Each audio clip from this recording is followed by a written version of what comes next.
Hi everyone, Alex here. This is super exciting. I think I'm about to do the hardest level in the game, which is, well, so far I've encountered, which is level 123. I say this is the hardest because 124 and 125 are elite levels, and this build can one-shot them, so I'm not worried. It's about staying alive through the 123 though. Let me talk you through my build. So I've gone for a heavy warrior build based on mainly defense. So I've got a blade fully maxed out, a swordsman fully maxed out.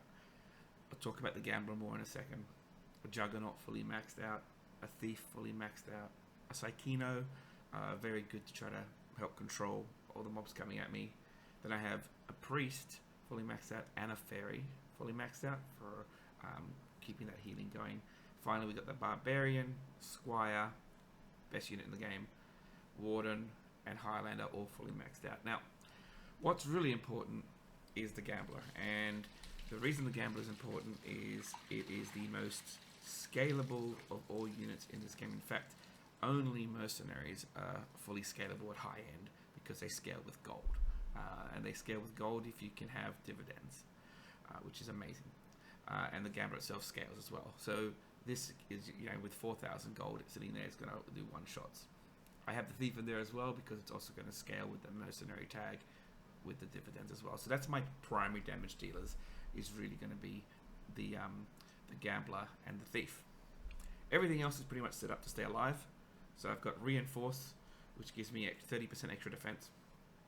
I have unwavering stance, which is 12 extra percent defense on all warriors every 5 seconds. Keep stacking. Ouroboros' technique L, which gives me 35 defense if I'm looping in to the left. Intimidation, 30% less hit points for who I'm killing, so they can kill them quicker. Speed 3, very, very important because my main primary damage dealer gambler is a single target, so I want to begin pumping as quick as possible. Defensive stance, first and last positions. You'll see how I use that effectively in a second. And unrelenting stance, which allows me to build up 8% defense on all allies whenever a warrior is hit.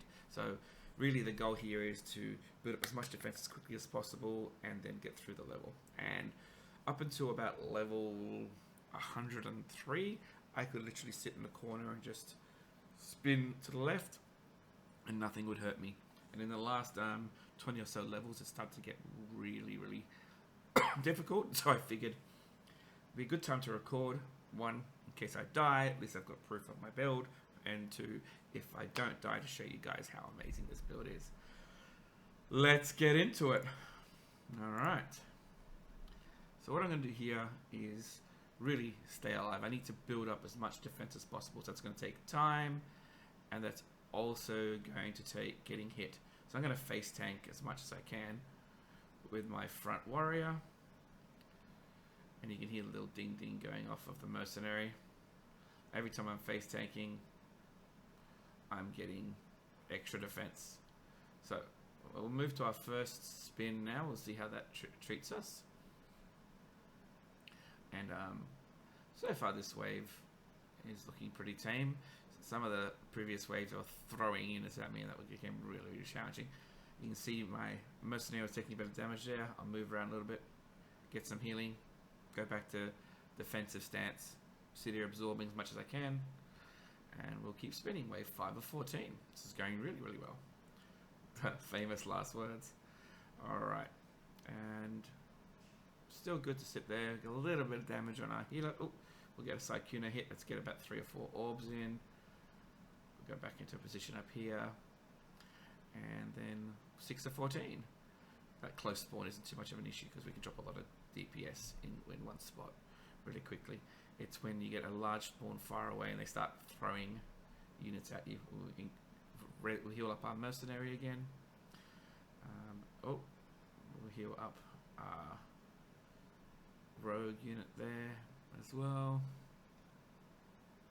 Alright. Going good so far, 7 of 14. Taking it in, we've got a bit more health on the Psychuna. And then we'll just keep our rotation going. And we should be getting closer and closer to taking very little damage. Oh no, that really was a bad shot. That took out my Merc, my primary source of damage. Okay, well, It's going to be a difficult last 6 levels. Just a bit slower, where these yellow units would be taken out in one hit. As you can see here, they're going to be bouncing back and forth. I'm just going to face tank some of this, get some big AoE hitting, and then we'll go back to defend. We'll go through another face hit. Hit. Got some damage in the middle. It's better to use the warriors to try to take as much of this brunt as possible, because at this stage now they've got a lot more defense with that 5-second tick kicking in, and every single time they're getting hit, they're raising everyone's defense as well. So it's kind of like a 2-on-1 defensive party house, really. All right. 3 more waves to go. Let's get the right kind of spin going. Health's all doing pretty well. A little bit of, that's not even very much on the rate. You can see that the amount of damage we're taking now when they're coming in is definitely a lot less than they were before, because our defense is really kicking in. And then we'll sit up here and, oh, that's a bit of damage in the middle there. So I'm going to, again, do some face tanking running through this. Get them to concentrate on the front warrior. You'll see that I've got 2 warriors positioned at the front.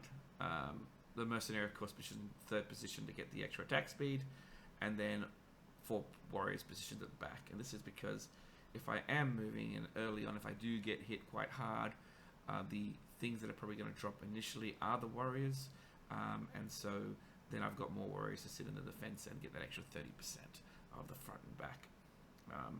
All in all, designed to just sit here and get as much defense for everyone as possible while we slowly take out all the trash. Alright, couple of waves to go. I think, touch wood, we're doing pretty well. Let's go farm up some of this gold, not really needed. But why not? Keeps us... Oh, that was... As easy as that, off goes our rogue, which is our other big damage dealer. Alright, I think I will take it a little bit easier. Maybe I'm showing off a little bit here. We'll just sit here and take the damage. Hands off, let the mouse do the rest. Nope, Saikuna's about to drop. Alright. These yellow guys, without the mercenary, I tell ya, they take a punch. Just keep pushing in the corner. Alright. Final wave. Final wave. Have we... Oh. Is there someone being pushed off too far away? There we go. There was someone out of zone. I've never seen that before. I guess this video is going to have everything. Bugs, high level gameplay, craziness, one-shot kills. What more can you ask for? Alright. We'll do... Let's see if we can get the rest of the way going. I prefer to use mouse than keyboard personally, because doing things like a rotation like that's a lot easier to do. Also, you can do some really cool moves like walking across the wall, or you can leave it down in this section here and you can do these bounce back and forth as well if you want to keep a certain location. So I like that better than the arrow keys. You know, they actually designate a location for your snake to go. And that was level 1, 2, 3. Alright, now I mentioned that I reckon that's the hardest level up until 125. I've never been this high before. I'm going to show you guys why. Let's go to 124. Alright. We'll just sit here, wait for the elite spawn. And done. Yeah, as easy as that. And then 125 should be the final elite. This is exciting. Never been this far. Let's see what happens after 125. Oh, because now I've got a full 12. It's not going to be close. That's be fine. Done. Congratulations. You've beaten the game. And it says continue run difficulty +1 max snake. But I do believe that 12 is the maximum snake length you can have. So let's see what happens. Nope, no more snake. Well, thank you for that. I'm going to continue persevering and see how high we can go. And yeah, this is my current favorite build, all built around tanking and taking as little damage as possible, and then relying on the two mercenaries. These are the only other mercenary that does damage is the miner, and he's not really worth it. So, you know, the gambler 100% is the star of the game. You know, we're looking at here roughly 5,000 gold. So he's doing 10,000 plus another 5,000% of damage, which I'm not going to math. And there's a 20% chance he'll hit 4 times, 40% chance 3, 60% chance 2.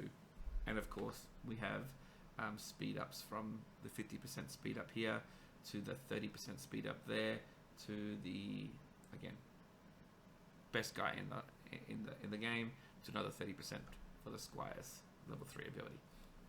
Enjoy. This has been a video that I've got no idea how to do an outro of. Catch you soon, guys.